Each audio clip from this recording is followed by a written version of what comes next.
Okay. We've got an awesome day today, but I'll let Amy introduce her speakers. Just a couple starting out announcements. Number one, summer's flying by. We've got our sustainability workshop here today. And then next Friday, we're going to have Ken Swanson, CEO of Liquibox, doing our CEO speaker series, which will be kind of our last speaker of the summer. Then the first week of August, I know many of you guys are rolling off your internship, so we'll be sending invites to your alternative email address in case you guys are wrapped up and still want to join your small group sessions the first week of August. And then the Friday, August 13th, that wasn't planned, but on the Friday the 13th, we will wrap up our internship program formally. Summer has definitely flown by. We've had so much fun with you guys. It's been great. I know in speaking with the small group leaders, we've really enjoyed and kind of valued the time with y'all. And I hope the feeling is the same. While we're going to be wrapping up, we're going to be kind of trying to pull all the contact information from you. You know, certainly we want your addresses so we can send that book when it releases in October. And then we want you to have our contact information. So as you guys are deciding what to do next summer or what you want to do for your full-time jobs, we certainly want to have ELC members at your disposal to set up time with and stay in contact with, because we would love for you to make the flexible packaging industry kind of your choice to land for full-time roles. But with that, no other real big announcements today. I'll hand it off to Amy to kick off our session. Okay, great. So yeah, welcome to our session on sustainability and flexible packaging.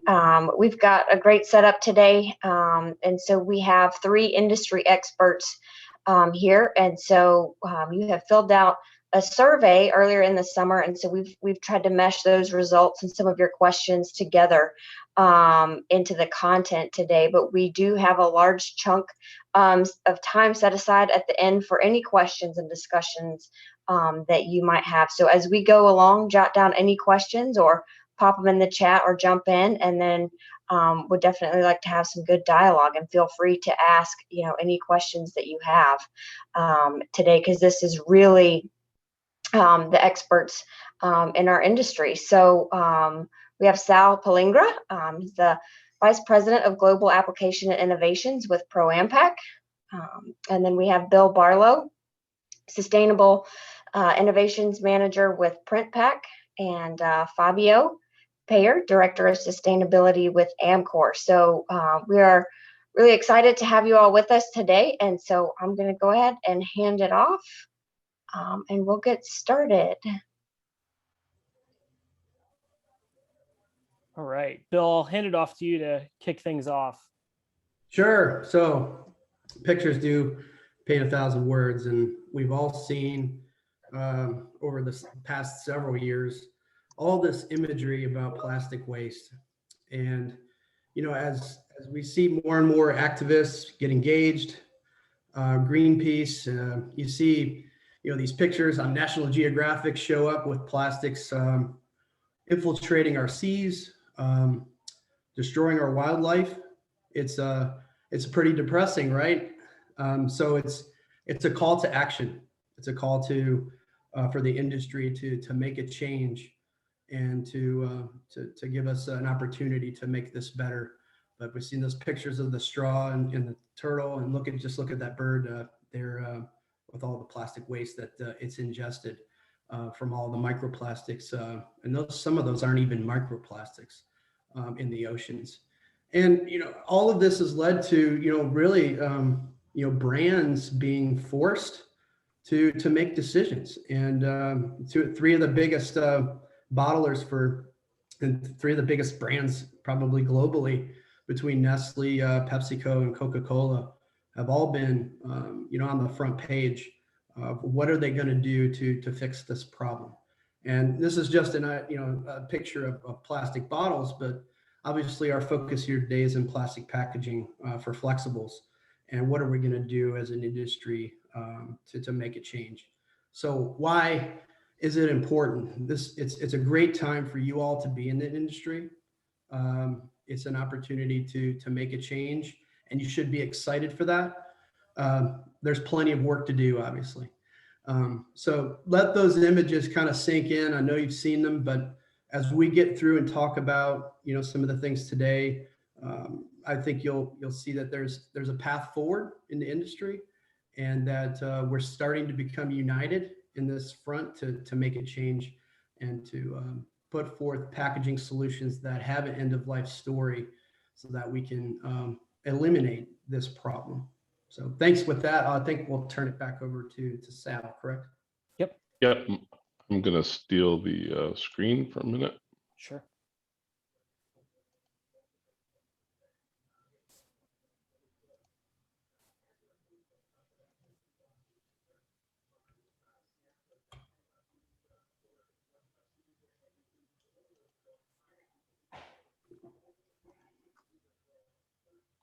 Come on.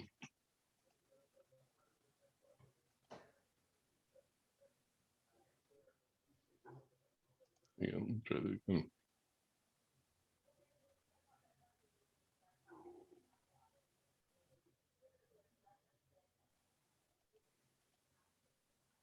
Figures my at this time my laptop decided to lock up on me again.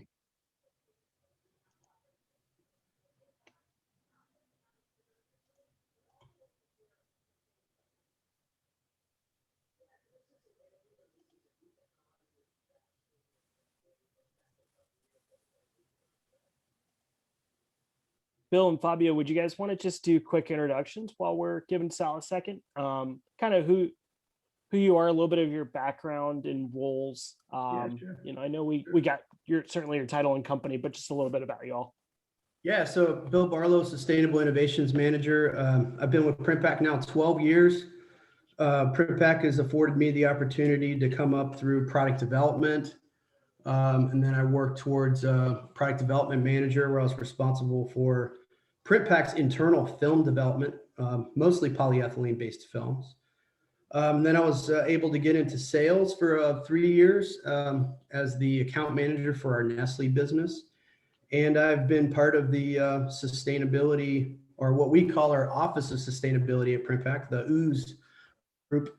I've been part of that for the last year now, and certainly exciting time for all of us. And I love being in the packaging industry. I've been in the industry for 16 years now. My background's material science and polymer engineering.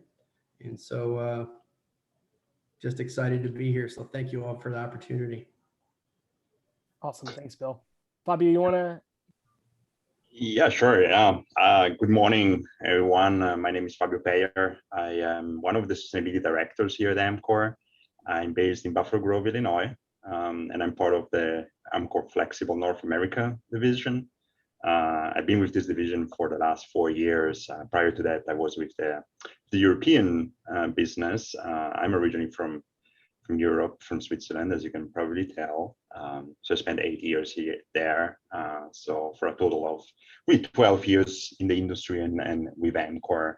I report into the sales and marketing organization. This is where sustainability sits here at Amcor. But I spend a lot of time in R&D as well. Actually, I've been with sales and marketing just over 2 years of this 12. Yeah, like Bill, I'm really happy to be here today. Thanks for inviting Amcor. I'm glad to meet you all and look forward to the discussion today. Yeah, Fabio, that's a great point. I mean, and Sal, we'll give it back to you in a second, but it's interesting how the role of sustainability has evolved, right? Went from someone who went to all the conferences for a little while and was very sales and marketing oriented, to now R&D and technical, now to governmental relations, and it has such a multifaceted need, and you're almost in all different types of meetings all day. So I'm sure it's wild to be living in the day of life of any of your roles as being the corner piece of sustainability for your company. So with that, Sal, knock us out. All right, thanks. So Sal Pellingra, VP of Global Innovation and Application Development for ProAmpac. I've been with the company 14 years now. I spent over 20 with ExxonMobil's films business prior. Have a couple degrees from RIT, and I have 25 patents. I lead a lot of innovation in terms of materials, how those materials run on machines, and a lot of our design services here. And exciting as we just opened our innovation center here in Rochester, New York. So happy to be with all of you. I also teach packaging. I used to teach at RIT. I teach at University of Cincinnati as well. We're going to talk a little bit about the benefits of flexible packaging, but first, we're each just giving a quick little update on our companies. So Pro Impact, we're a global flexible packaging company. We're headquartered in North America, but we're growing our presence globally. We've had quite a few acquisitions in Europe and a few more on the way, but we focus on driving flexible packaging solutions, whether they be paper or plastic, in every format pretty much available. Roll stock, film, bags, pouches. We do even a lot of reel bags, lawn and leaf bags, as you can see, but a really diverse range of products. And we focus on our 4 core values: integrity, intensity, innovation, and involvement. We work, our CEO likes to call it boundaryless. So he'd prefer there wasn't an organization structure, that we were all just equals. And so if you ever have questions, you can reach out to any one of us at any level here at Impact. But happy to be here. If we look at some of the market trends that are out there, of course, we have the pandemic, which brought about a lot of safety and security, and actually slowed down a little bit of some of the sustainability that's out there, because folks were more concerned about health reasons in general, and more packaging came out in some ways to protect products. E-commerce is growing like crazy. And in general, for e-commerce, in terms of sustainability, it's using less packaging overall. It's creating more durable packaging. So how can you get products through e-commerce channels when they're really, a lot of them are designed for retail channels, and doing that with less resources. The circular economy that we'll talk about a lot. It's so the circular economy is really not putting things that into landfills or where they can't be reused. So in some ways, compostability doesn't really fit with that. But if you look at recyclable materials and reducing the amount of plastics overall, that's key. And then functionality and graphic design. So we have to do all these things and still create very functional packages that work well, that represent the brand, that stand out from other packages that are out there. And really, that's the happy pouch in the middle, is when you're doing all these things and putting them all together. And so we'll talk a little bit more about functionality of packages. So first, flexible packaging provides all sorts of benefits. So lightweighting, shelf impact, and shelf impact isn't just in retail anymore. Now it's online. So how can you grab a consumer's attention for a product, whether they see it online or they see it in the stores? Sustainability overall, again, creating packages with less virgin plastic overall. And so the transition from rigid to flexible is key. Making packages recyclable. Ease of use. So how can you create packages that don't frustrate consumers, that dispense easily? And a big part of sustainability also is getting all the product out of the package. And then even the nice thing with flexible packaging is you can change sizes, you can change graphics. So if you have a rigid, like a Tide bottle, it's really difficult to change the size of that. You have to create new molds. There's a high cost and a lot of time to make those changes, capital. With flexible packaging, you can easily just change the size of that package, change the graphics of that package, and even change the materials. And then doing all that and keeping the products secure and clean. And the pandemic has really brought more of that to the forefront as well. Yeah, Sal, When you look at, the thing that Yep. comes to mind when I look at this slide, and would love to hear from the group, but some of the functionality features, especially like the honey stand cap pouch there, it's interesting that it creates new eating occasions for those products. Like, to me, I think of the Daisy sour cream pouch, and I only use sour cream for very specific times, maybe when I'm having tacos. And then when I saw that pouch come out, I saw myself starting to pull it out, and for potentially a bad caloric reason, putting it on things that would be even better if it had a little bit of sour cream on it. Any other kind of comments from the group, guys? Bradley, Kenneth, you guys have like a package when you think of a slide like this and all the different benefits? Does a package come to mind that kind of delights in a way that typically you wouldn't see from a package? Sorry for putting you guys on the spot, but I will do that to everybody on the call today. I agree with you with sour cream top, that squirt pouch. That's really nice.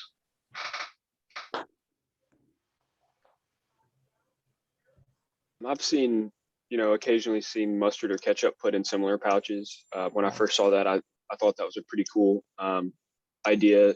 I'd like to do a lot of camping and have something like that you can throw make into a smaller space, pack easier, makes it more transportable for camping or tailgating or, any sort of outdoor event you want to take it to. Yeah, absolutely. The thing that we'll have to really pay attention to, and for all of us in the industry, is as we build in some of the functionality for consumer use and ease, moving from a rigid to a flexible is now thinking, okay, yeah, there's benefit for the consumer use, there's benefit on greenhouse gas, carbon footprint, but then in the end, does the flexible package have a home, right, for end of life? So those are things like when we start building in functionality, having these extra benefits, now we've got to start thinking about, okay, how does that impact the overall sustainability story, right? So just something to think about as we go through a lot of this is how we re-engineer things as we go along, right, Sal? yeah, and I mean, so there's the end of life, and then there's also even consumer behavior. So Right. It's interesting, like like Cliff Bar, they on an occasion are the gels. If you're working out or you're hiking, you open up the gel and you squeeze it in. Some of those are designed with little leashes so that you won't tear it off and throw it away. But the alternative to that is a lot of times a bottle. So carrying a bottle, and I think we all see both the smaller packages and the bottles tossed to the side. Just yesterday, I was working in the park near my house, and water bottles were just thrown in, and so it's creating less packaging in the first place. That's what flexible packaging does too, and then it's designing for recyclability, and then it's changing behaviors and putting that infrastructure into. So how can you make these packages more functional, not just for use, but as you mentioned, for end of life as well? Yeah, that's it. I'm going to jump into some of the sustainability benefits. I think the key is whenever you're designing new packaging, it's doing an LCA that really puts numbers to moving from one package to another. So I mean, even simple things, instead of a water bottle, using a refill. But when you look at flexible packaging, there's a significant reduction in fossil fuels. Greenhouse gases are reduced. So think about the number of trucks carrying rigid containers, even to be filled, and then carrying those and shipping those around, versus putting those in flexible packaging that's maybe 5 or 10% of the packaging weight overall. That's where a lot of the transportation benefits come, and the improvement in greenhouse gases. High product to package ratio. So the key is how can you ship more product less packaging. And as e-commerce is growing, I think that becomes more and more visible to us. You open up a package, and if there's something rigid in there, it needs more protective packaging around it. Where if you have something that's flexible and doesn't crack or doesn't break, is durable, you're using less resources and protecting that product too. So a lot of rigid packages can dent, they can break. They're just not formable when they're being shipped around. And then the key is extending shelf life of the product, and we'll talk a little bit about food waste and product waste. But one, it's getting all the product out of the package. Two, it's protecting what's inside that package for longer. And with flexible packaging, you have a lot of opportunities to add and modify different levels of barrier shelf life.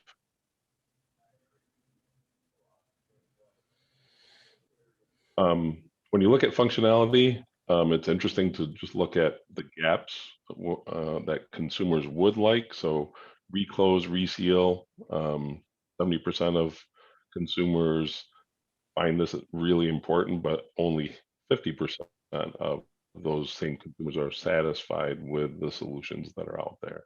So driving towards better reclose, and we're starting to see those with different types of zippers, different types of reclose features.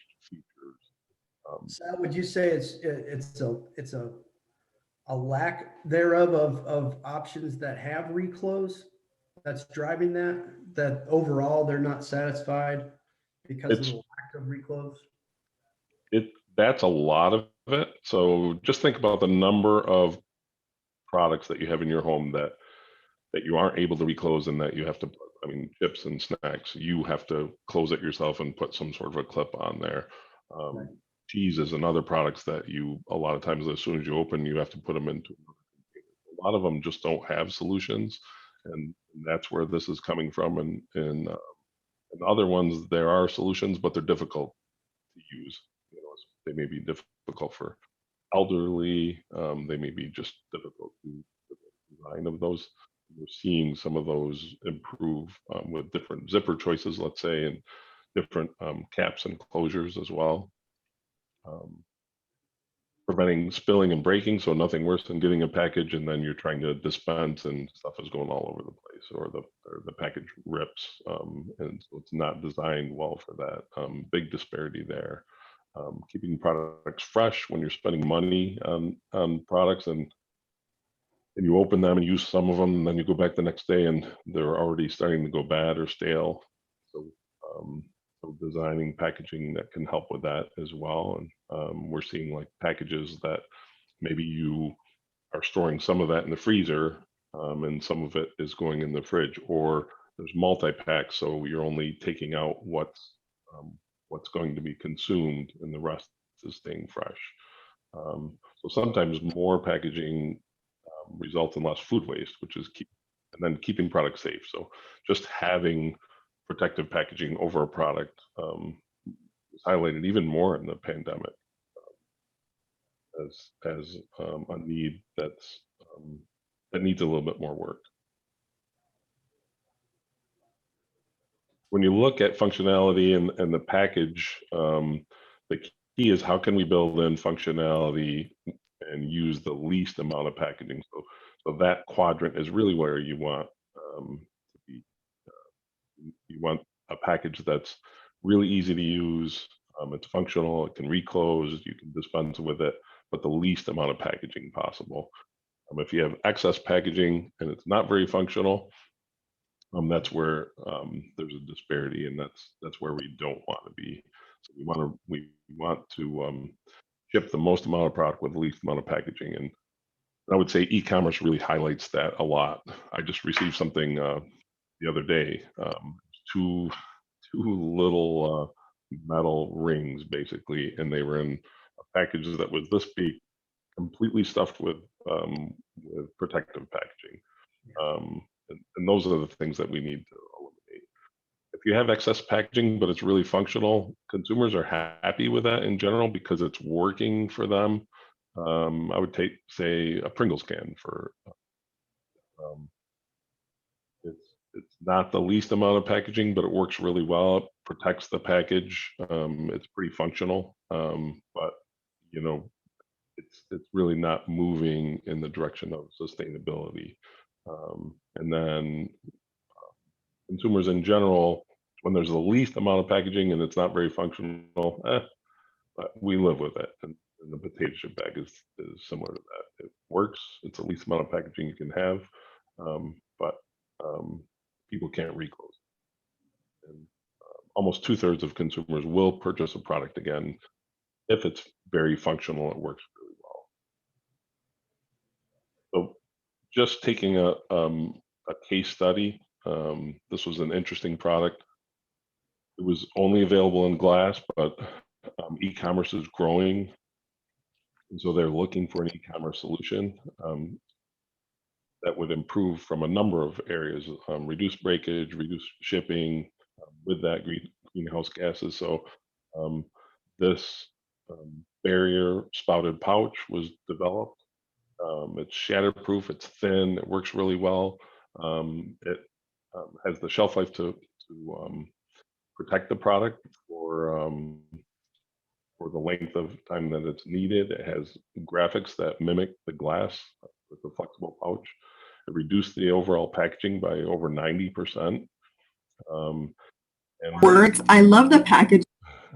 Sorry, I went a little fast there. And one of the benefits with this is that an LCA, so again, having an LCA to show that this package is an improvement overall in terms of greenhouse gases, less packaging. It's and the functionality that was designed into this. It's really difficult to get the product out of the glass, and so the fitment on this was designed to dispense it so that you're not wasting product and to get all the product out of the package. So it was specifically designed for portability and e-commerce. And here's a little social media that kind of attests to the benefits. Works. I love the packaging. It's so convenient. It's so thin. Look, it's thin and sleek. You can throw this in your purse, and it's like, I think it's true. You will get every single dot of foundation out of this instead of banging your hand up against the glass. So yeah, this overall worked well. I really like Maybelline. I think they're super affordable and they make such great products. And I'm really happy that they're first in their kind to make a foundation sort of pouch like this, you know?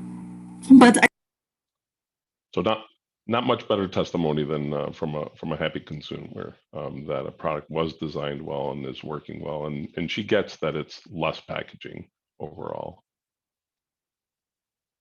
Any questions on any of that before we move to packaging waste?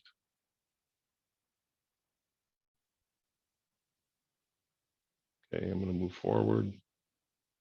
When we look at where waste is in landfills today, and you look at the contributors, the largest contributor is food waste. And then we look at paper, metals, plastics, wood, textiles. I think one of the keys here is food is really the largest contributor. Packaging overall is 30%. So if packaging were broken out in terms of plastics, paper-based, and some of those, it would be one of the larger ones. But one of the keys is flexible packaging is way down there.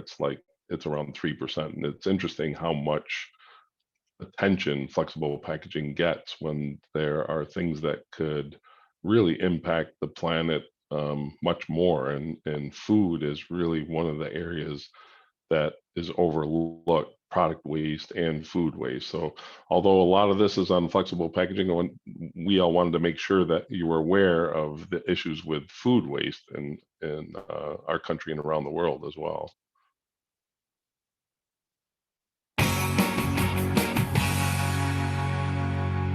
Our main story tonight concerns food, or as plants and animals might call it, the afterlife. We love food in America, as you would know if you've ever turned on a television set. IHOP all-you-can-eat pancakes are back. Introducing all-you-can-eat wings only at Golden Corral. Everyone's favorite endless shrimp is back. People wait for this promotion all year long. Riblets, riblets, riblets. Applebee's has riblets. All that you can eat now, riblet. Sadness, sadness, sadness. Let food replace your sadness. Stuff riblets in that hole in your heart. That's a catchy way to sell hog scraps hidden in barbecue sauce. In fact, celebrating America often goes hand in hand with celebrating its food. Watch this actual commercial running right now. What's more American than a cheeseburger? This cheeseburger, loaded with a hot dog and potato chips. In the hands of all-American model Samantha Hoops. In a hot tub. In a pickup truck, driven by an American bull rider. On an aircraft carrier. Under the gaze of Lady Liberty. As she admires the most American thick burger. New at Carl's Jr. and Hardee's. Wow! A cheeseburger with hot dog and potato chips. Ladies and gentlemen, I give you the new Confederate flag. She's majestic. But this is not a story about the food we eat. It's a story about the food we don't eat, because there is a surprising amount of it. A report by the Natural Resources Defense Council says that as much as 40% of all the food produced in the United States never gets eaten. Americans throw away $165 billion worth of food every year. That's about 20 pounds per person every month. Americans throw away enough food every year to fill 730 football stadiums. Food waste is like the band Rascal Flatts. It can fill a surprising number of stadiums, even though many people consider it complete garbage. But between producers, sellers and consumers, Americans are throwing out a third or more of our food, and the amount we throw out has increased by around 50% since the 1970s. At this rate, in 40 years, when you order pizza from Domino's, they'll just deliver it straight to the nearest dumpster. As they should, but that's not the point here. There are also other less obvious consequences to discarding food. For a start, we're wasting all the labour and natural resources that went into making it, and at a time when the landscape of California is shrivelling up like a pumpkin in front of a house with a lazy dad. It seems especially unwise that farmers are pumping water into food that ends up being used as a garnish for landfills, because those landfills go on to cause problems of their own.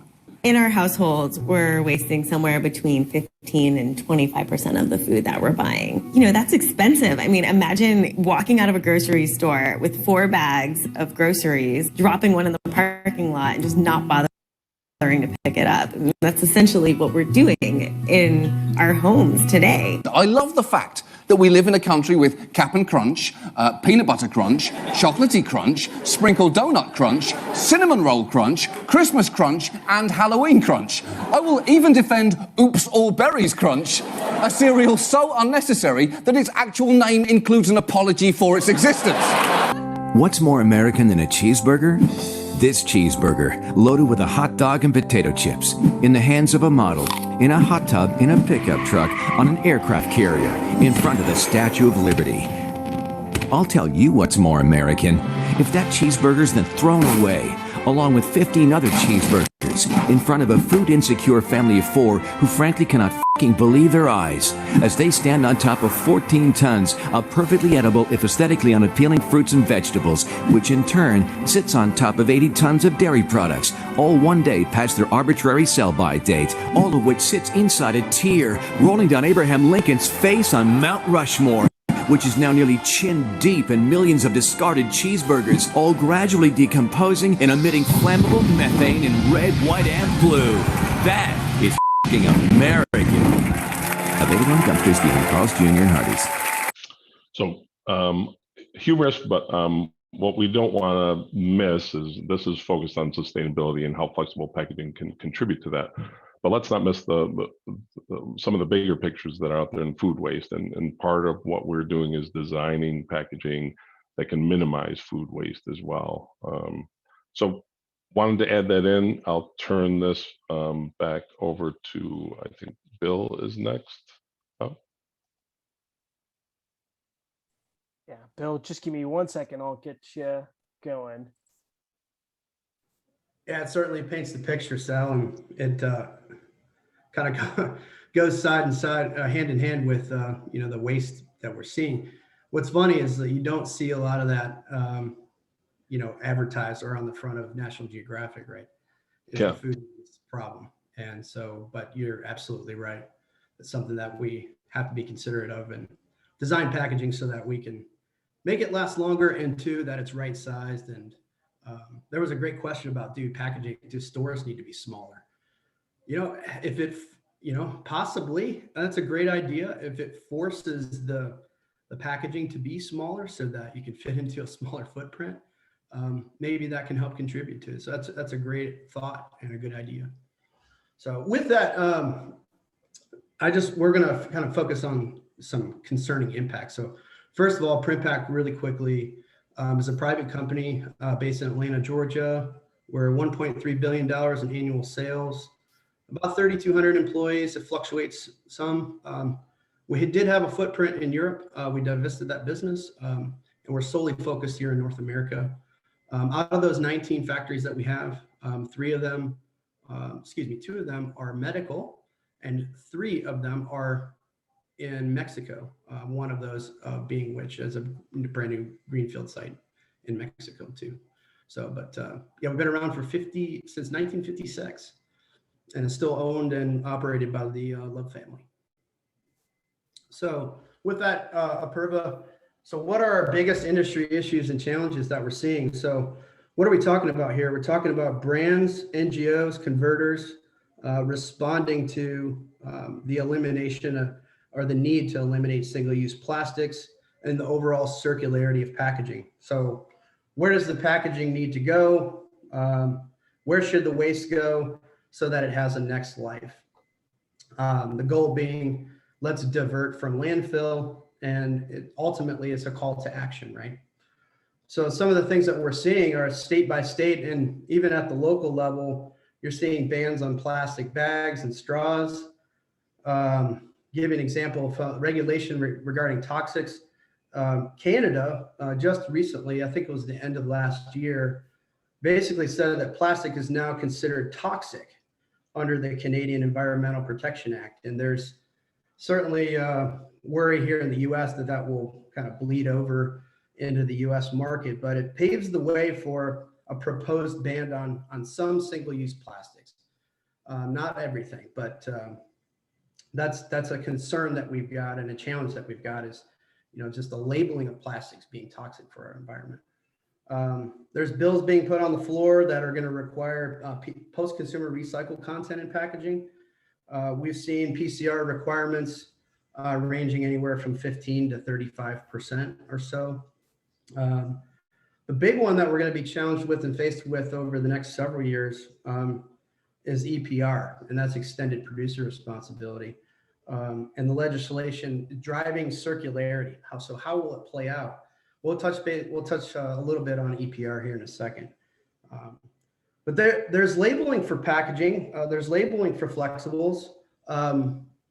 Albeit we're trying to focus on making it less confusing for the consumer. So what Sal mentioned about consumer education and et cetera, a lot of that comes from on-package claims, right? On-package directions. How do I dispose of this package properly?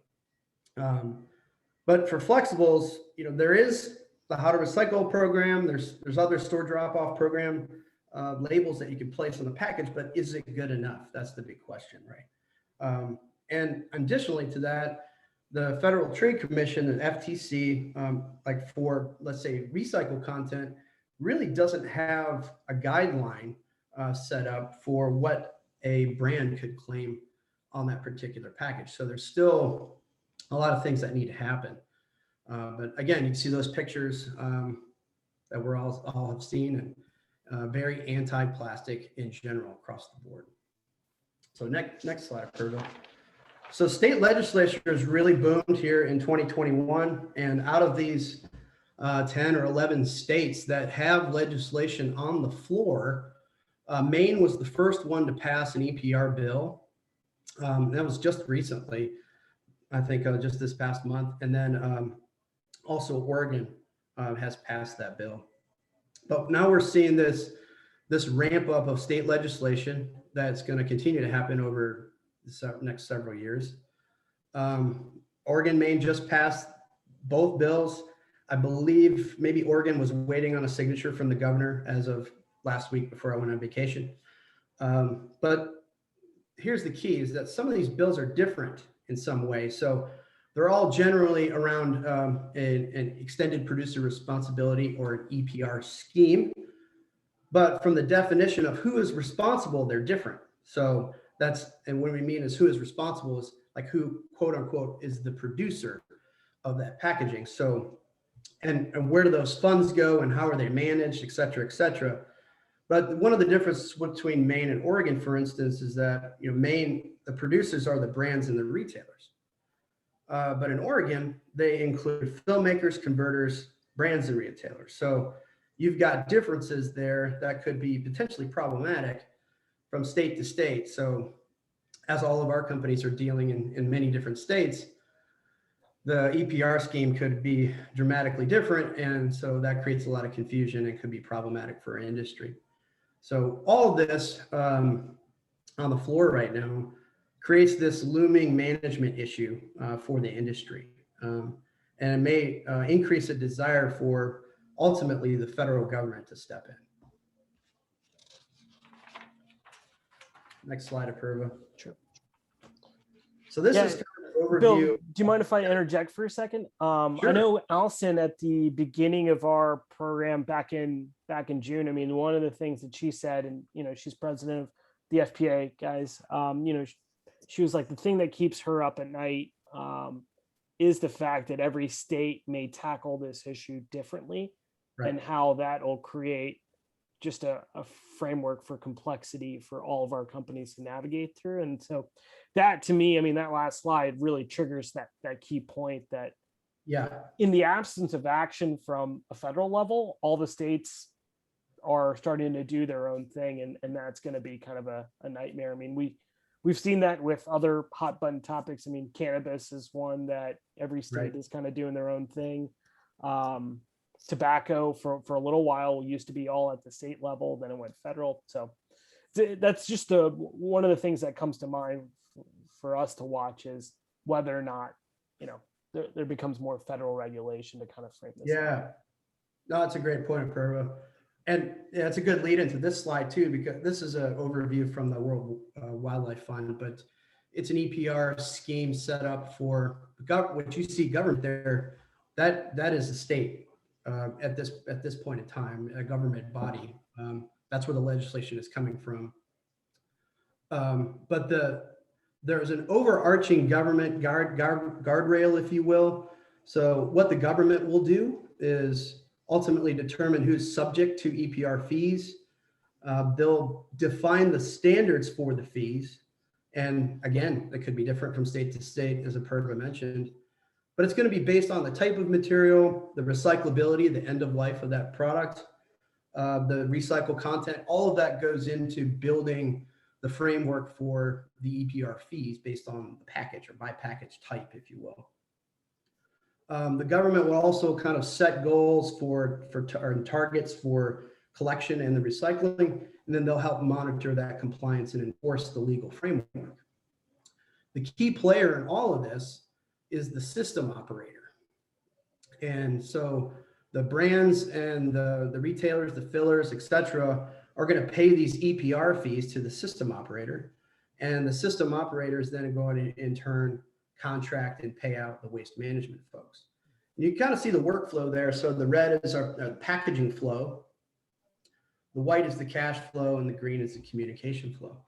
I think one thing that this chart is missing is the communication from the brands, the fillers, from the converters, et cetera, to the consumers, in addition to the system operator having that responsibility to inform and educate about waste reduction, separation of materials, recycling, et cetera. So there's a lot that can be done in the consumer education, and I'm glad, again, Sal brought it up, because that is a missing link, right, to having things, built, the functionality built in and having it recyclable. But if we don't change the consumer behavior, we're never going to fix this problem, right? So, and just to jump in real quick, Bill, one of the one of the keys that FPA is trying to do is influence where those EPR fees are going to. Correct. That's right. Because if there isn't infrastructure to recycle flexible packaging today, or other packaging,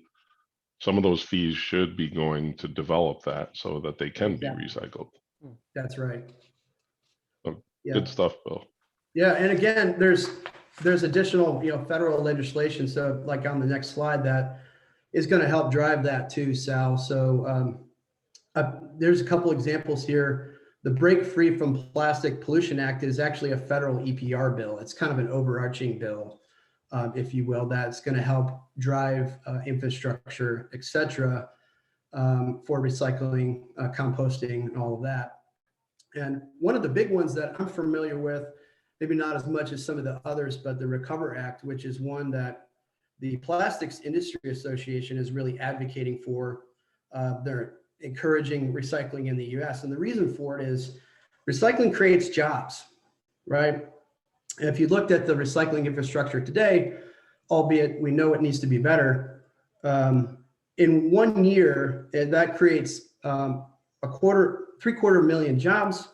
There's $37 billion of wages that are paid out, and over $7 billion in tax revenues that come from the recycling industry, right?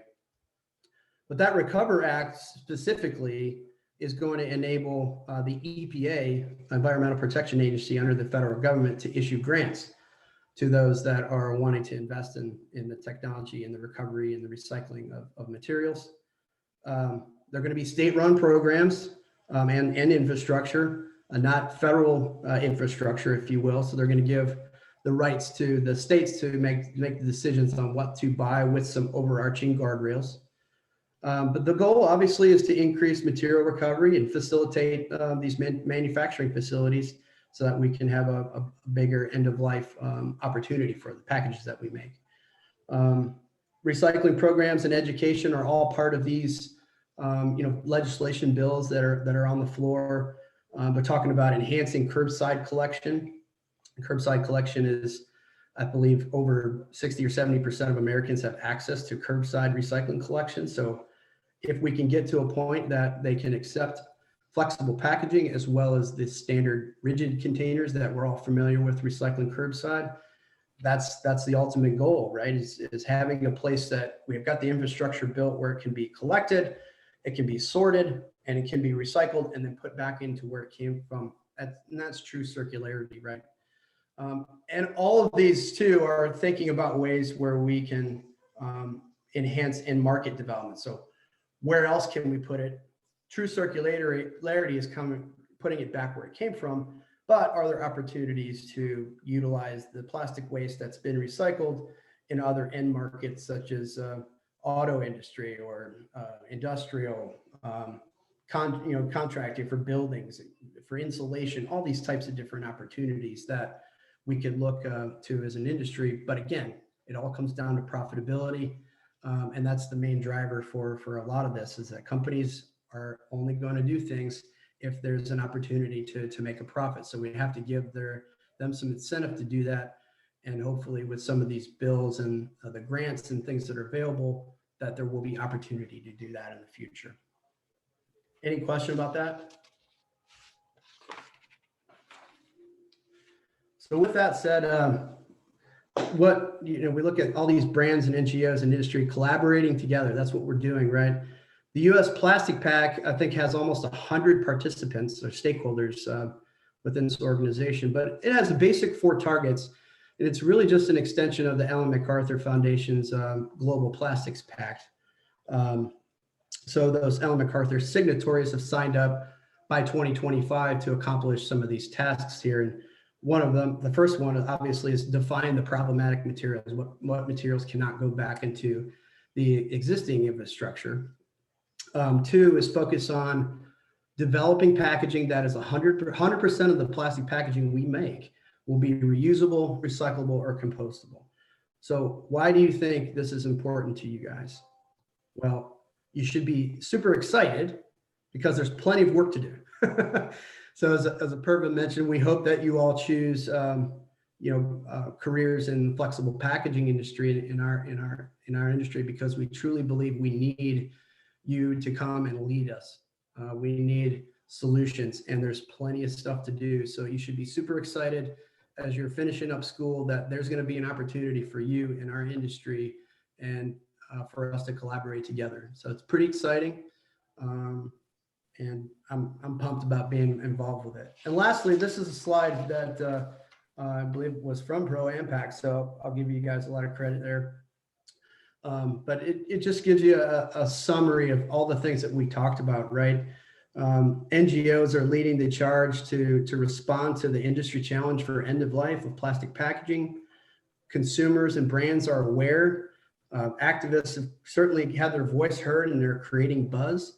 I think I've got a statistic of almost 70% of consumers remain very vigilant of sustainability, especially within the last year and a half over COVID. So there's an enhanced, feeling about sustainability and people wanting to do the right thing. And the consumers and brands remain focused on this and are going to be for the many, many, many years to come. The brands and retailers specifically have responded with 2025 and 2030 commitments, and you see those you're reducing materials. How could they be reused? Is there a returnable system? Does that fit in the e-commerce model, return to store model? Utilizing renewable and post-consumer recycled materials also helps drive down the virgin resin usage that we have, right? So those all kind of play into how we develop and design packaging for the future.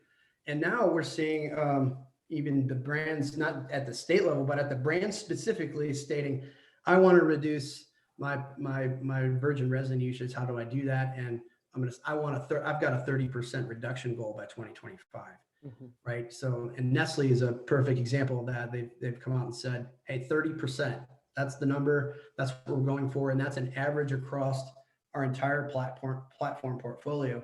And to give you a perspective about Nestle, just in the USA, we're talking about 14,000 SKUs of flexible packaging. It's amazing. That's just the US. So a tremendous undertaking, right?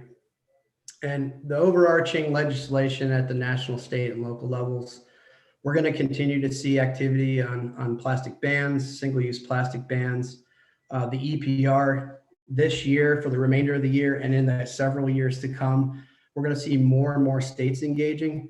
But again, the key is to how do we navigate that as a plastic industry? How do we get everyone on the same page with the similar definitions, et cetera? I think what we're going to see is that the federal government may need to step in and really set up some additional guardrails with regards to those definitions in the future. So a lot of work to be done, right? But exciting time to be here, and we can all make an impact. So I hope to see you all in the near future working in industries. Thanks for your time. Yeah, Bill, I mean, sustainability is going to be part of all of our jobs if it's not already today. And there is no lack of things to be done for people who want to drive change. So absolutely, I think that's the big. Fabio, can we hit it off to you? And I think we're charging right along. We've got 30 more minutes in our session. And certainly we'll want to do some Q&A and conversation. So hold on tight. Fabio, here you go. All right, yeah, I'll try to keep it short and sweet. And then, by the way, I agree. Sustainability is everywhere. It's going to be everywhere. This is a mega trend that is here to stay. When I joined this industry 12 years ago, sustainability was a little bit more of a project, but right now it's a key pillar of almost every decision we do. So I'm gonna really take a few minutes just to put a finer point on what is the industry doing, how are we coming together to address some of the challenges that Bill presented. Before I do that, short commercial on Amcor as well. We are a public company headquartered in Zurich, Switzerland. We have a global packaging company, was founded in Australia back in the 1850s, around that time. So we have been around for a long time, grew exponentially through acquisition, especially over the last 10 years. Did acquisitions in Europe first, Africa, South America, North America more recently. We have more than 200 sites today across the world.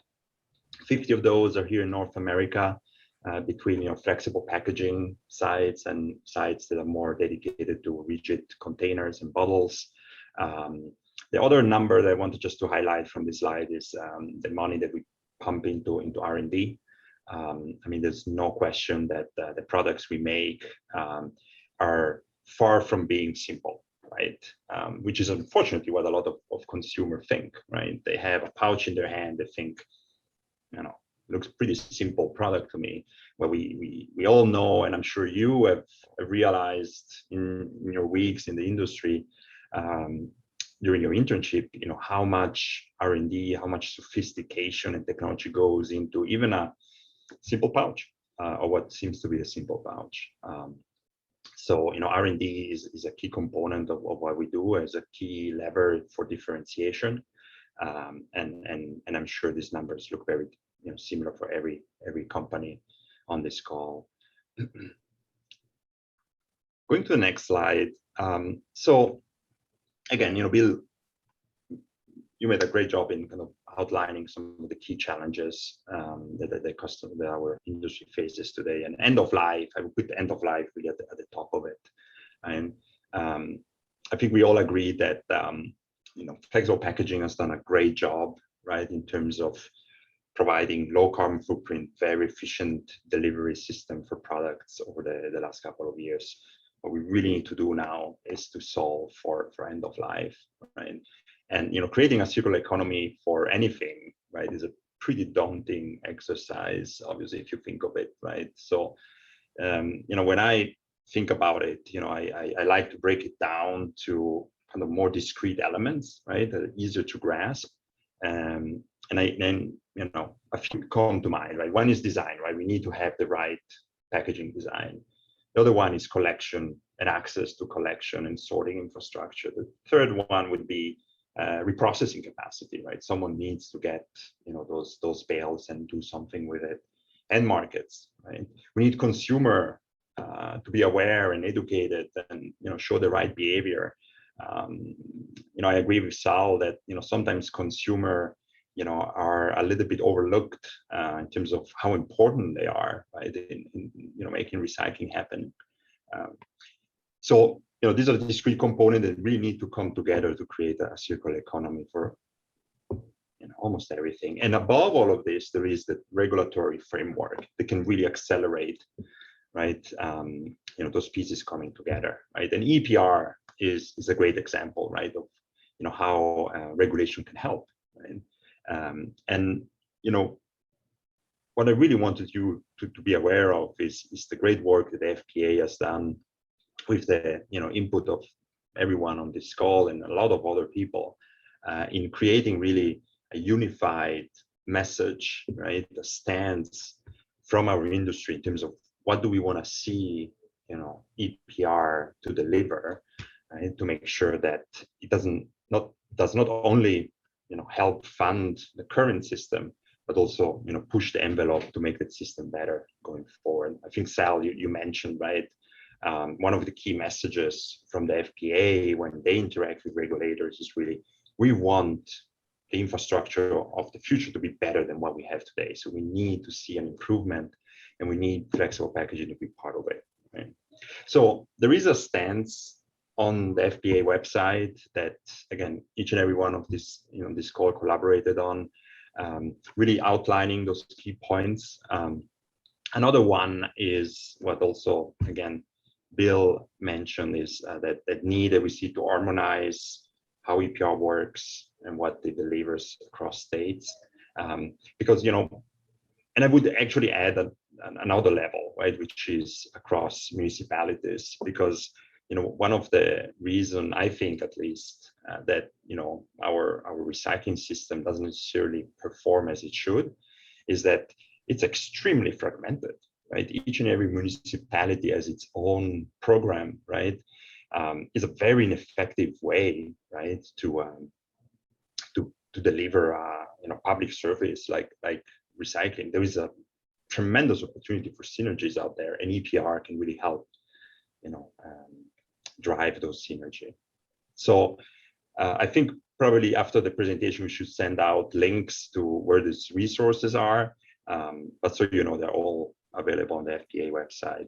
And what the FPA does with it is they use it to inform their own advocacy activities, right? And the conversation they have with regulators in Maine, in Oregon, and all the other states that have EPR bills on the table.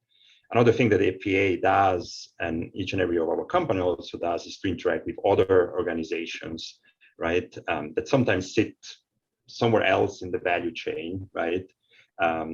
To help us amplify our message, right? By creating also alignment on what we want to see, again, come from EPR laws or packaging waste laws.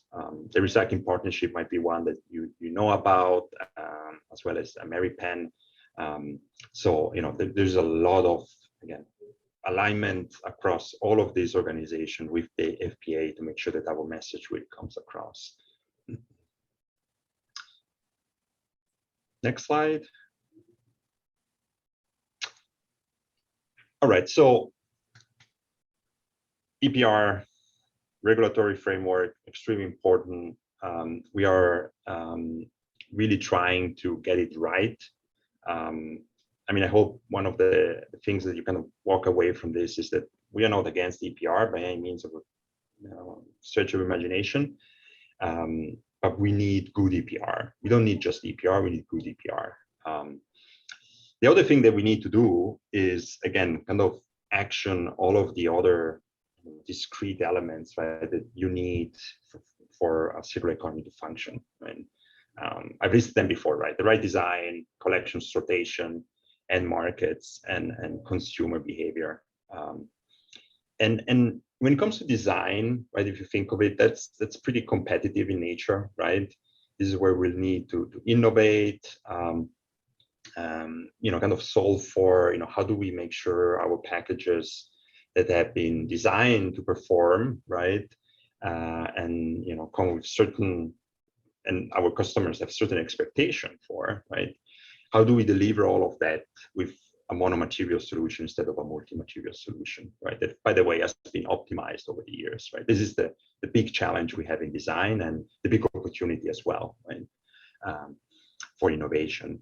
But the other ones, collection, sortation, end markets, this is to me kind of pre-competitive, right? This is a space where the industry can really come together and try to be part of the solution and lean in, right? And one of the things that FPA did a great job on is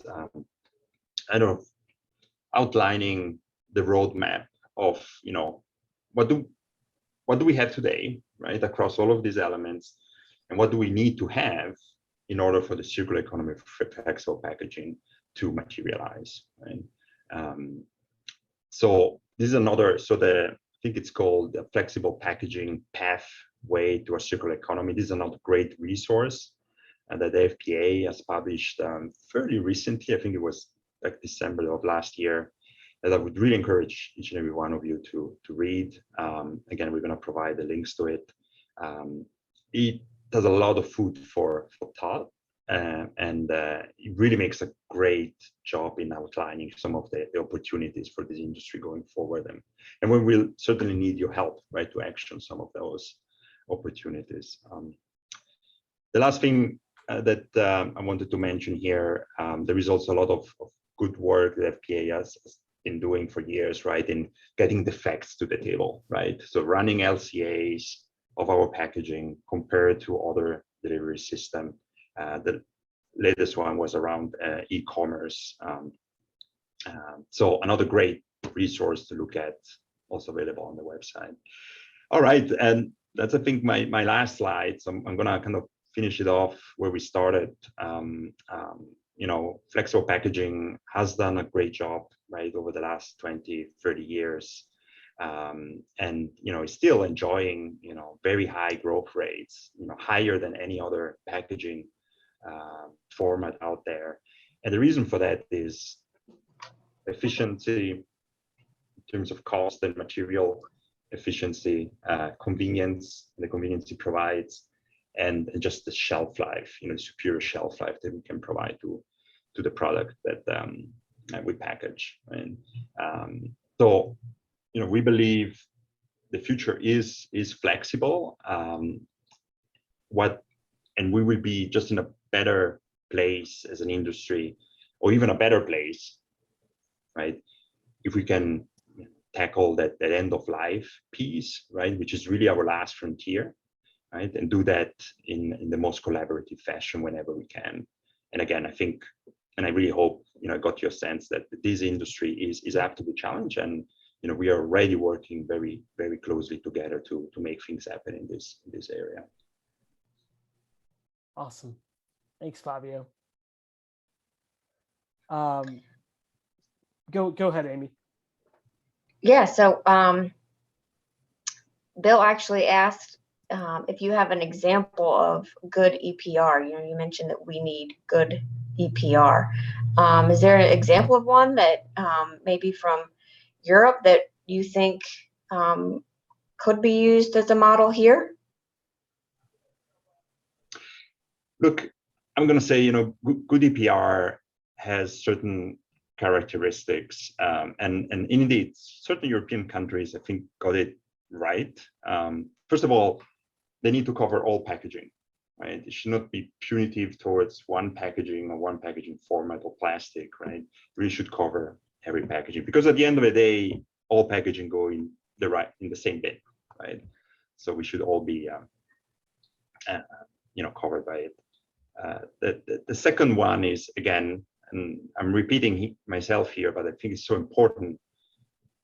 The funding that EPR generates, right, should go towards maintaining, but also, and even more importantly, further developing the recycling infrastructure we have today, right? Make it more resilient, more inclusive, more easily accessible, right? All of this. That's a key component, right? We would be really, really disappointed as an industry if we were to pay into a fund without getting any benefits out of it, right? So that's extremely important. And by the way, some of that funding should also go into educating consumers, right? That's a key component, awareness raising campaigns, good educational resources that should all be part of where the funding goes to. And then the third one, which I haven't touched on, but I think we also need to have some very clear expectation, right? So that we can make adjustment to the EPR system as we go, right? So, you'll never get a perfect system, but if you set clear expectations in terms of the recycling rate we want to see for plastic by a certain date, right? You can then evaluate where your EPR is in, making sure we help hit that target. And if it's not delivering, that everyone works together to change it so it delivers that performance indicator. We've not seen a lot of states kind of be very kind of thinking that way, right? And setting some clear expectation from EPR, something we want to see going forward, and something, again, the FPA has been and will be vocal about. Yeah, and so Kenneth asked if EPR legislation typically includes waste generated from packaging manufacturing. So is anything in some of the EPR legislation targeting converters and raw materials? Yeah, I believe there will be at some level. And again, by state, we may see variances in that, but the post-industrial materials, yeah, they, I would assume that I don't have a specific example, but that would be in the consideration as well as part of the waste. And for us, either we are diverting it to, the goal is to divert it to a recycler of some sort or find an end market. So our plant waste is then sold to a recycler that can use it for something. But if whatever waste or product that's going to the landfill, I would assume that there would be something in there that's going to be targeted, not just the post and consumer waste, but also post-industrial waste that we're going to have to consider. But with only the 2 states there, I don't have a specific example quite yet, but it will be part of the conversation, I believe. Okay. Good. Any other questions? Someone want to jump in? One other comment that I had on Fabio's, talking about sustainability and flexible packaging. We've worked very hard for the past, I don't know, 6 or plus whatever decades to develop packaging to be sustainable, right? To reduce food waste, maximize shelf life, reduce the amount of material, big product to waste ratio for package weight ratio. All of those things that we've done over the last 60 years have certainly presented flexible as it being a very sustainable option, right? So keep that in mind. We always tell our customers that if they're not willing to make trade-offs in redesigning the packaging for recyclability or compostable, because some of those new designs may impact the shelf life. They may impact the product performance. They may impact the consumer ease of use or consumer experience. If they're not willing to make those trade-offs, then more than likely they're already in that most sustainable package that they're going to get. Yeah. Because that gets them thinking about, oh, okay, well, maybe I do have to make those trade-offs. And we have them force rank in a hierarchy of needs, what's required and what's needed or what's wanted, right? And we have them force rank those things. And then we determine, okay, well, if we can make these trade-offs, then we can make these tweaks to the package and we can impact the sustainability much further on carbon footprint or recyclability, et cetera, et cetera. So those are all the things that we need to be thinking about as an industry as we go into design and talk with the brands about how they are going to redesign packaging for the future. Yeah, that's key, Bill. And along with that, we've got mechanical recycling, right? And that's what most people have access to. But chemical recycling now opens the door up to a lot of packaging that can't be recycled mechanically. And so again, that's where, like Fabio talked about it too, this whole infrastructure. So we need to develop the infrastructure so that we can recycle more products. So we need collection to collect what we can today, but then we need collection and infrastructure, and chemical recycling is a big part of that. The benefit too is chemical recycling, you can keep recycling over and over. Mechanical recycling, over time things are going to degrade. Yeah. So the infrastructure is a big part of the answer. All right, guys, I'm going to start picking people out of the crowd. Nobody wants me to do that. So I'm getting my first person is going to be Nina. Nina from Belmark. Questions for the crowd. Questions for the speakers. Nina, we still have you? Oh, I think she just dropped off.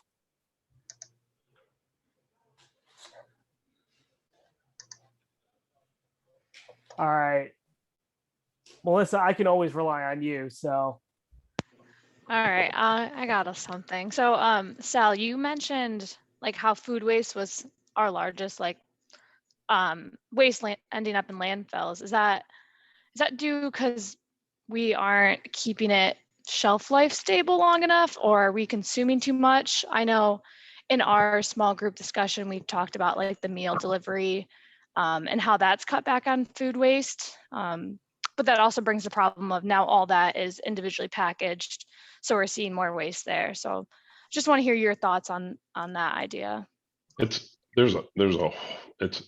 such a huge area. So if you think more and more people want access to produce, the problem is we do buy too much produce. We get it home and then we don't eat it all. We feel good about buying it and we eat some of it and then it goes bad. And so can we find ways to buy exactly what we need and get access to that, and then can we find ways to store it so that it will last longer too? In a lot of cases that does.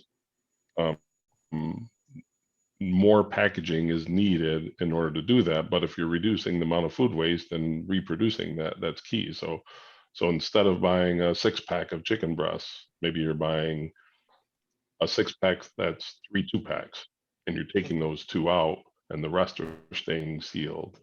You know, multi-packs are a great way to help with that, but they do increase the amount of packaging.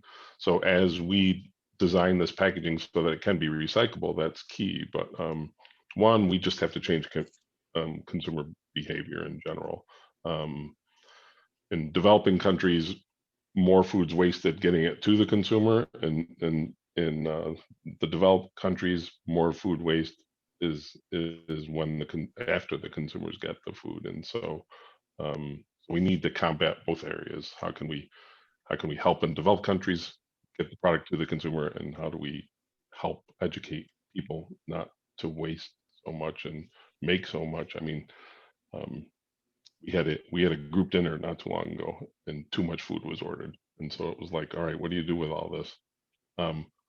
We packaged it up and we gave it to younger people like you guys. But it's how do you change behavior in general?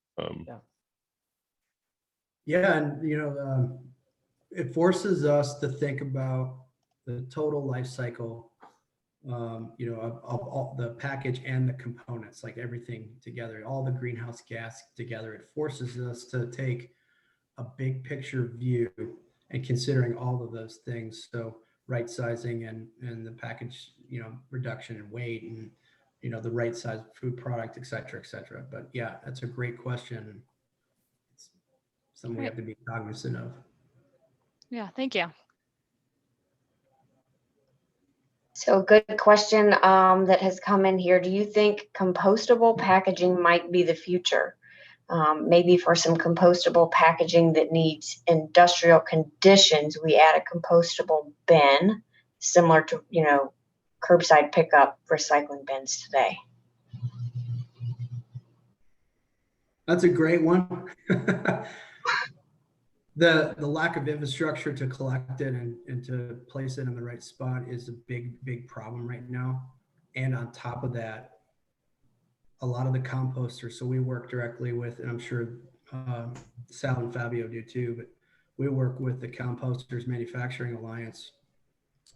There's a lot of packaging they don't want. They want the food. They want the food product. And so that's going to be a big challenge for us, and it's going to force us to design packaging, because what's claimed as being industrial compostable is under a certain set of conditions. And if you're not under those conditions, then it's not going to work. And there's so much variance, at least here in the US. We know there's a standard for home compostable in Europe, the TUV, okay to compost, home compostable, but there is not one here in the US. But if we consider materials that will degrade faster, even in various environments, et cetera, I think we to develop to that. So taking it a step farther from industrial and home compostable, and keep improving those and using materials that becoming available that will degrade faster will help encourage the use of that with the food waste by the composters that are out there. So again, even if it's collected, even if the infrastructure was there, if the composters don't want it, they don't want it, right? So we really need to consider ultimately compostable packaging, in my opinion, for product that you're going to have contamination or there's going to be food product left, because that helps the process with getting that package with potentially some food contaminant or wasted salad, for instance, right back into that stream. They'll want that more than just a big flexible package with nothing in it. So we need to consider those things as we design, and we're talking about different products with our brands, with our customers, and steering them in those directions based on how the product will contaminate or leave residue, et cetera, in the package. Because we know for instance, in the flexible polyethylene stream, right now for the store drop-off program, which is the only flexible polyethylene stream available, that it needs to be clean and dry. So that eliminates anything that's wet, sticky, can leave residue on. It's a big challenge. So I think there's a place for compostable packaging, but I think we're really far out from getting to where we need to be. Yeah, I would completely agree. Compostable packaging is not the future, but it's part of the future for sure. It's probably going to stay niche and really focus on certain application where food contamination would be an issue, right? From a recycling perspective. The first example that comes to mind is coffee pods. Right? Coffee and coffee grounds is an incredible, great compost material, right? So, compostable packaging can act as a vehicle, right, to get that ground coffee to a composting facility, and there it makes a lot of sense. But for larger packaging, pouches, over wraps, no, I don't think that we're going to see a lot of compostable packaging going forward. We're going to see more innovation in the recycle and recycle ready space. I'm pretty sure. Now that being said, look, there is a lot of innovation going on in this space, right? There are compostable material manufacturers that have interesting pipeline of innovation and new products and added functionality, and we're gonna explore the space and see where it goes. But the infrastructure will remain a big issue and a limiting factor. So not a silver bullet for sure. And I think, Fabio, one of the keys is what you and Bill both touched on. So I think a lot of cases, consumers or legislation or whatever, they're focusing on one thing. We need to get rid of plastic, or we need to move to paper, or we need compostable, or everything has to be recyclable. And it's a holistic approach, right? We need some things that are going to compost where it makes sense, just like Bill was saying and Fabio was saying. Coffee is a great idea. If you can't get product out, we should have recyclable.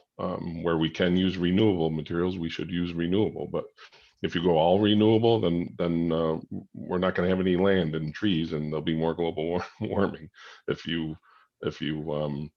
if you can design in, hey, we're going to do some renewable, we're going to do some recyclable, we're going to build out chemical recycling, we're going to work on reusing these things. That's key. But we can't just focus on one small and think that's the solution.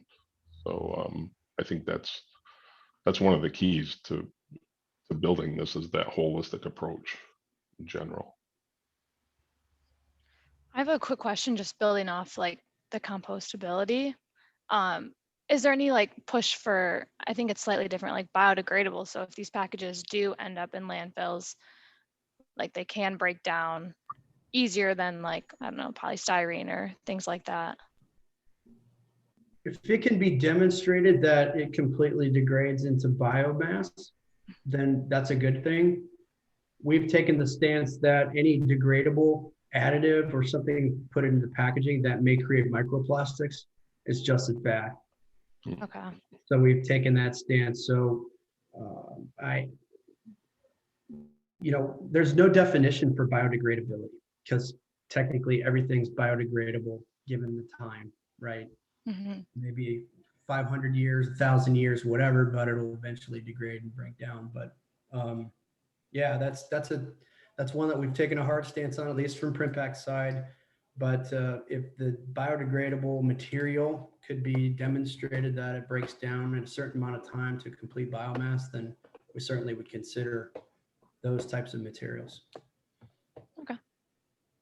But just like with the compost testing, the standards that are developed, they're all going to influence how fast it happens based on the heat, the moisture content, the enzyme level, right. All of that combined certainly affects the degradation of the material. Brent, great question about standardizing labeling across packaging. I mean, certainly how to recycle is very, now becoming more and more common. But I think one of the big things the FPA writes out in their stance is having a national labeling system for all packaging, so that there isn't all this fragmentation. You got how to recycle, you got number 2, number 4 recycle codes. It all kind of means a different thing, and it blurs the conversation with customer or consumers. So anything to add on the national recycling, like a uniform labeling system, guys? Yeah, I just commented generally. I agree that some kind of standardized labeling is going to be required. There's too much confusion. We're all searching for that holy grail of what's going to work, and we're just in this position where we're slapping different labels on things to try to make it work in a very isolated stream, and it's not going to be applicable across the entire plastics packaging world that Sal said. We have to design to incorporate, like with the EPR scheme, all of plastics, not just a slice of it. Mm-hmm. So there's got to be something that comes out that is standardized. And the key again is the infrastructure. We could recycle so much more if we had the infrastructure to do so. We could do curbside for a lot of flexible packaging. We just don't have the infrastructure. And so to me, the infrastructure and then the labeling would go hand in hand, sort of.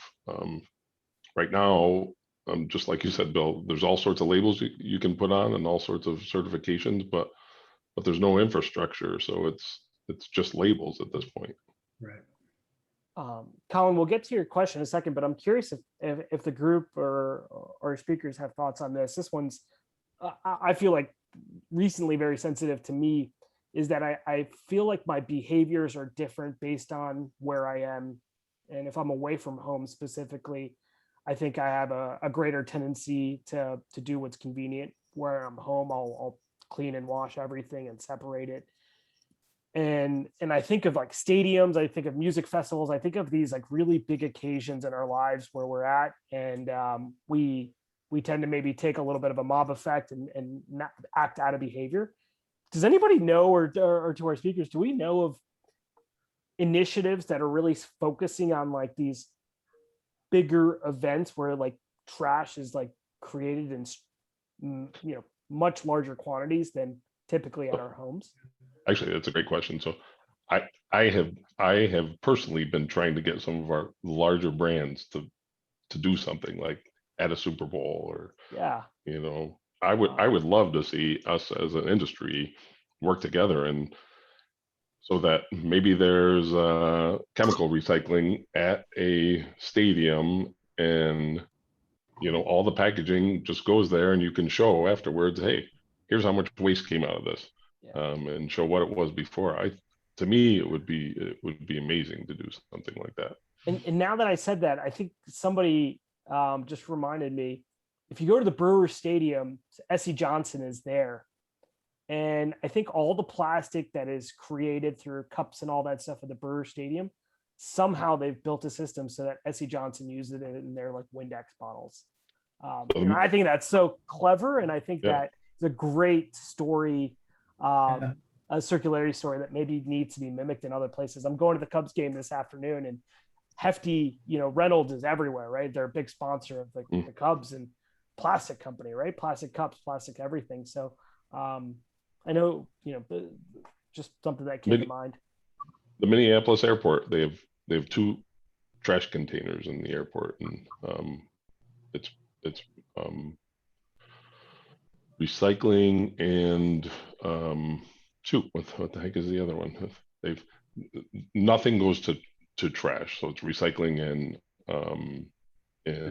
incineration, I guess. What is it? Food waste. Yeah, food waste, and so it must be food waste and incineration. But there's no trash there whatsoever. Everything is getting either through pyrolysis or incineration, but nothing's going to landfill out of that airport. So other large event spaces or sites could do the same. The closed loop venue of Perva creates an opportunity to do things at the local level, which will drive national acceptance of behavior.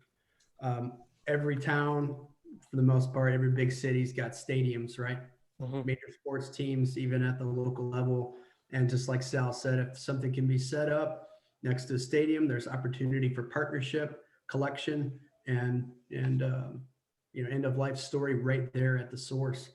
Green Sports Alliance is one organization that is helping drive stadiums to have a closed loop system with recycling or compost. That's one that I know of that we've talked to and been involved with, but I'm sure there's several others. So the closed loop question or idea is a great one, not just for stadiums, venues, but think of all the restaurants, back of house collection, things that can be done there too. They need flexible packaging as well, not just at the retailer, at the store. We've got a bunch of questions now, so it's awesome. Right at the bottom of the hour, technically. So, Amy, let's do Colin's question. Yeah.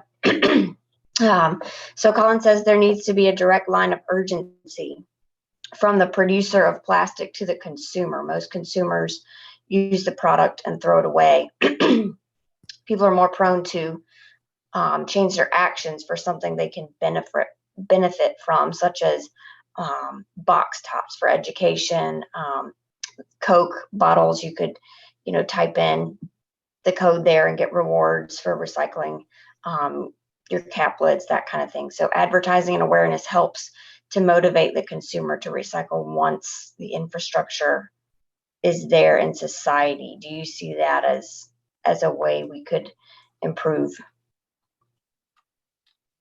I do. I mentioned in the EPR scheme that the system operator has the opportunity to educate the consumer, but so does the brand, and they do that with on-package communication and advertising and commercials, etc. So they want their brands to shine well with the consumer.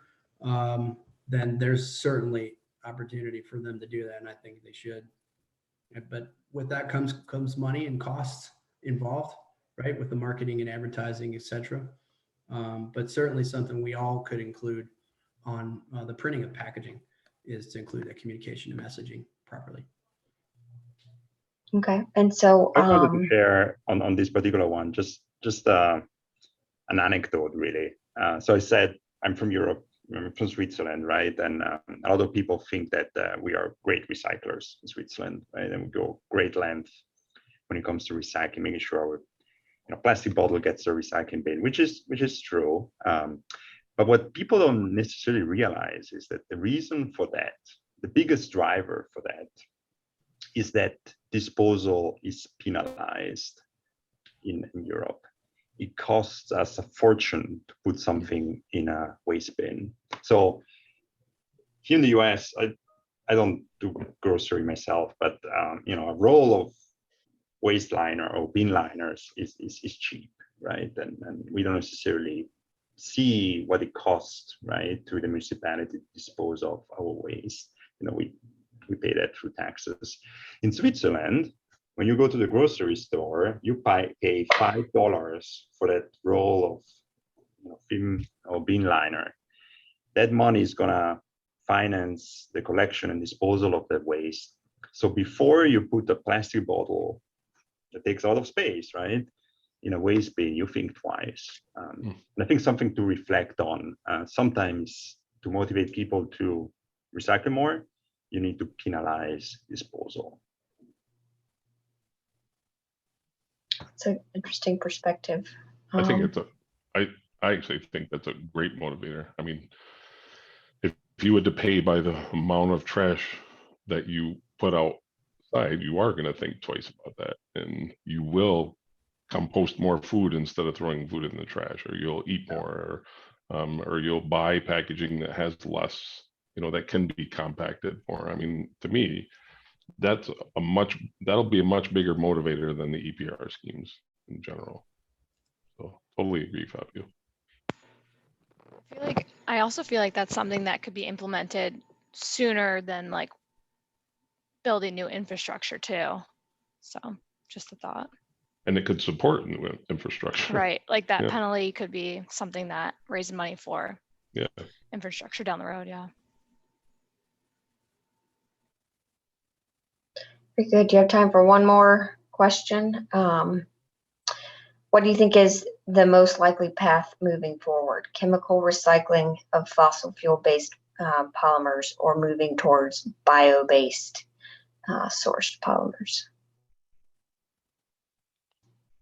I mean, I'll jump in quick and let Fabio and Bill, but I think it's a dual path. I think some of the like if you look at some of the products that can compost or degrade, they're really valuable in countries that don't have collection and they're finding their way out. So India, some of these developing countries, PHAs are a much better solution. But if we're looking circular, we have to look at things that you can recycle more and more. And I think, truthfully, I think chemical recycling is a way that you can continue to recycle and reuse the polymers that you get from that in general. But I still think it's a mixed bag. There's not a like Fabio said, there's not a silver bullet out there. Yep, I agree 100% with that. All right, guys. Well, awesome session. Great to see all the questions. I'm going to speak for Sal and Fabio and Bill. I mean, if there are any additional questions, feel free to follow up with anybody. You know, this is such a near and dear part of their roles and all of our roles now moving forward. So I'm sure there's no lack of time for good questions and more engagement on this topic. So, guys, I'll let everyone go. Happy Friday. We'll see everybody next Friday for our talk with Ken Swanson, CEO of Liquibox. And finally, if our intern group, if we can give everybody kind of a virtual round of applause. Thank you guys, Sal, Fabio, Bill, for spending your mornings with us. We know the prep and as well as the time is very precious, and we appreciate it. Thank you. Thanks all. Good luck. Thank you. Bye, guys. Thanks a lot, Apurva, Amy, for you guys setting this up and letting me fill in for Dave today. Definitely. Thank you. We appreciate it. Thank you for jumping in. We really appreciate it. No problem. All right, now I got to dig my whole out of vacation. You got to pay for it.